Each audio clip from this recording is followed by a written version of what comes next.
When Jesus and his disciples left the synagogue, they entered the house of Simon and Andrew with James and John.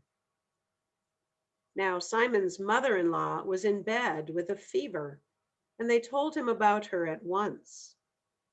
He came and took her by the hand and lifted her up.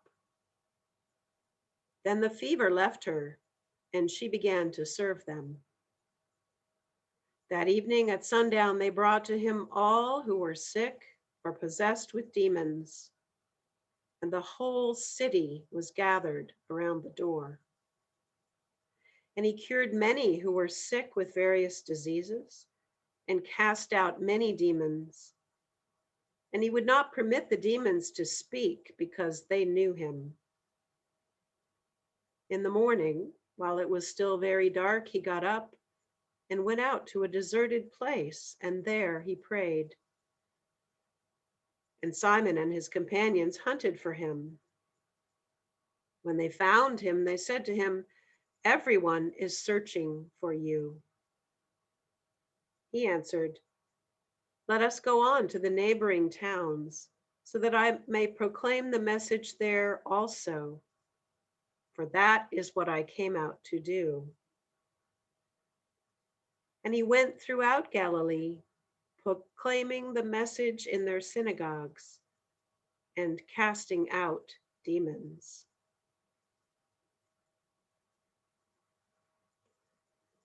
The word of the Lord.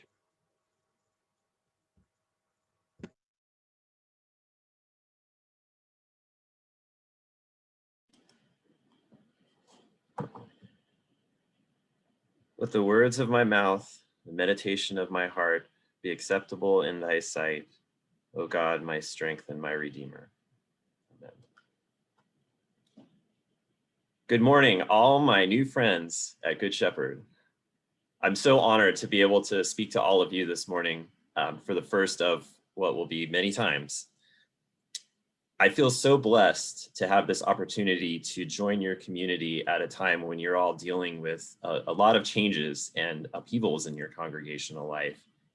And yet you're also demonstrating such a resilience and a willingness to listen closely and to discern just who God is calling you to be for this moment in time.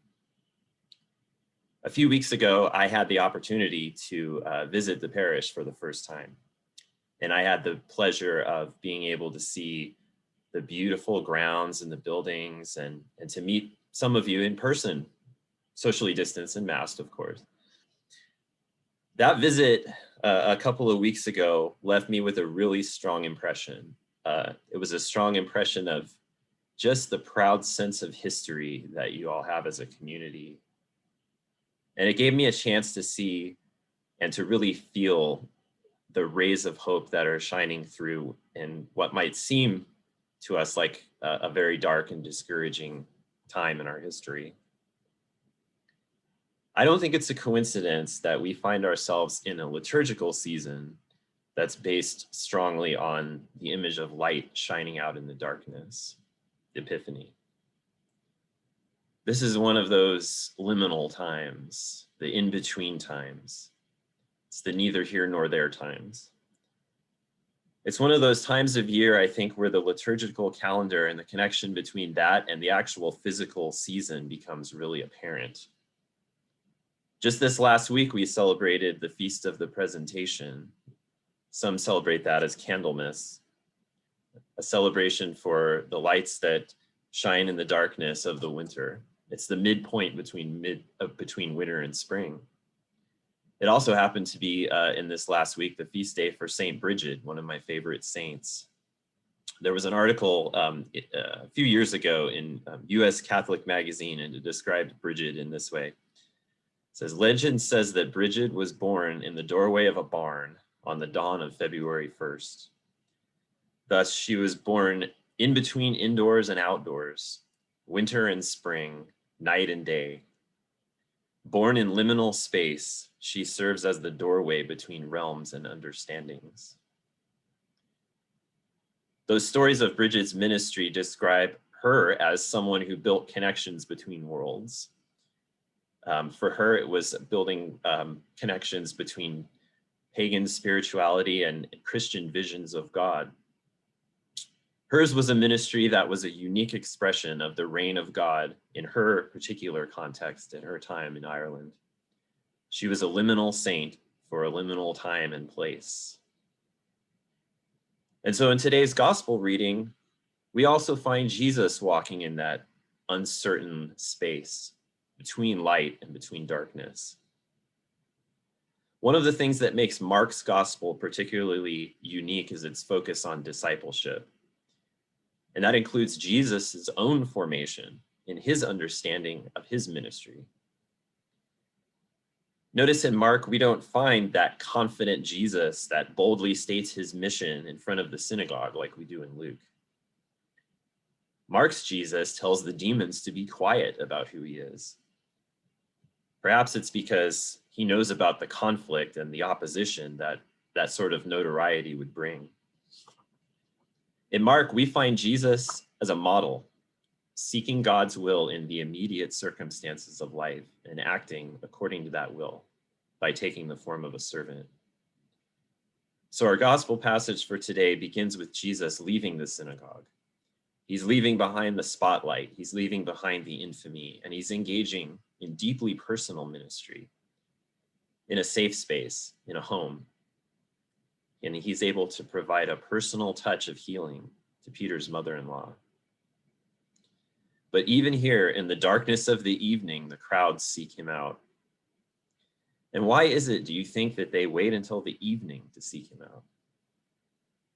Well, the most practical explanation of this would be that it's the Sabbath, and the people have to wait for sundown so that they can travel to go see Jesus and to be healed.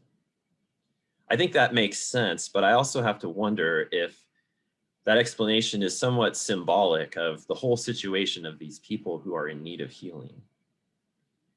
The need for healing, we find, sometimes accompanied by a sense of shame.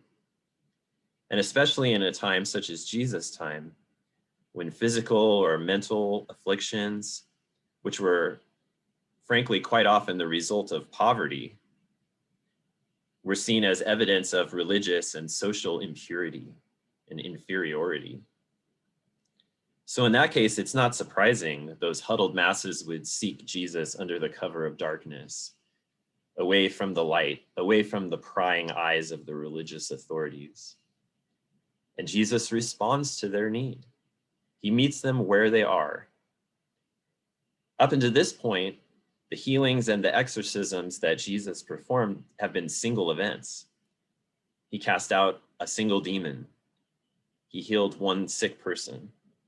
But now, Jesus finds himself among the crowd, bringing healing to all who seek him. The text tells us the whole city came to see him. It's as if we can see with Jesus, the direction of his call to ministry is changing right before his very eyes. It's an epiphany for Jesus himself. Not surprisingly, after this eventful evening, Mark shows us Jesus back in a familiar place. He's alone with God, in a quiet place in prayer. Notice that the darkness has not gone away, it's still there. He goes out to pray in the morning when it was still very dark. Can only imagine if Jesus had just spent the entire evening healing the inhabitants of an entire town, he probably had very little sleep that evening, maybe none at all. And in the midst of all of this, Jesus knew instinctively that what he needed to do was to seek that silence, to seek that presence of God. I don't doubt that this was an act of listening on Jesus's part, an act of discernment. He is seeking God's guidance. He's seeking the assurance of the mission that he's being called to. And he's seeking it in the obscurity of the pre-dawn darkness. We might feel in times of uncertainty the temptation to curse the darkness when the answers and the purposes don't seem clear. But let us not forget what Jesus shows us here. It is at these most uncertain times that we have the opportunity to hear the voice of God most clearly, if we only stop and listen for just a moment. And yet, the dawn does come. This week I heard a speech. It was given by the Irish president, Michael D. Higgins, on St. Bridget's Day, which of course is a significant holiday in Ireland. He spoke of how St. Bridget's Day reminds us that the light is indeed dawning before us. It's a reminder that those warm days of summer do lie ahead, if only we can endure a bit longer. That our present times of pandemic darkness will change, as the seasons inevitably do. He said, moving through such moments of darkness, it is important to celebrate the light that comes from our common determination to see out the challenge. I've adopted a bit of a spiritual practice lately to get up very early in the morning, right as the sun is rising, and to go out and greet the first rays of the sun. I do this out of necessity, having a 1-year-old. It's about the only time of the day that I get some peace and quiet. But I've also found it to be just an incredibly sustaining practice to go out there, to see that sun rising over the mountains, to greet that sense of hope that nature provides. In our gospel, Jesus is greeted not just by the new day after his time in prayer, but by his disciples. They've been searching all over for him, desperate for some sort of action plan, some sort of guidance on what they need to do next. And Jesus, having spent his time in careful discernment, now knows what those next steps are. To go on, to go out, to proclaim.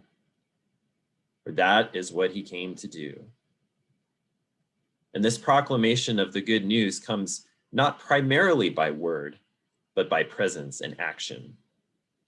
Now, he does go out to speak in the synagogue, sure, but also to cast out the demons, to heal, to make whole, to bear witness to the dawning of the reign of God by word and by deed. I know that many of us have also witnessed that dawning of the reign of God in our lives and through the church. We've witnessed people healed of their traumas and afflictions. We've witnessed lives put back together and restored, relationships made right again, the hungry fed, the sick and imprisoned visited and comforted. When I visited Good Shepherd for the first time, I could feel the history of a community that has worked over many, many years to try in your own way to live out the good news in your neighborhood as faithfully as possible. And now, in the midst of a moment of seeming darkness, that call continues. Like Jesus, we might find that our concepts of ministry are changed, challenged, upended by circumstances and events that we didn't anticipate. And we might be tempted to want to practice ministry from the comfortable surroundings of home, traditions, things that have been familiar over the years. But also following Jesus' example, if we take the time to listen in the quiet and in the darkness, we might hear that God is calling us to go out and to go on, to step outside, to reimagine and rediscover what it might look like to embody that reign of God in our context. Now, as I mentioned earlier, we're forming a new group here at Good Shepherd called the Reimagining Mission Group. And we'll work together to gather and enter into that work of discernment, of cultivating listening hearts that are comfortable seeking God's will, even when certainty isn't available right around the corner.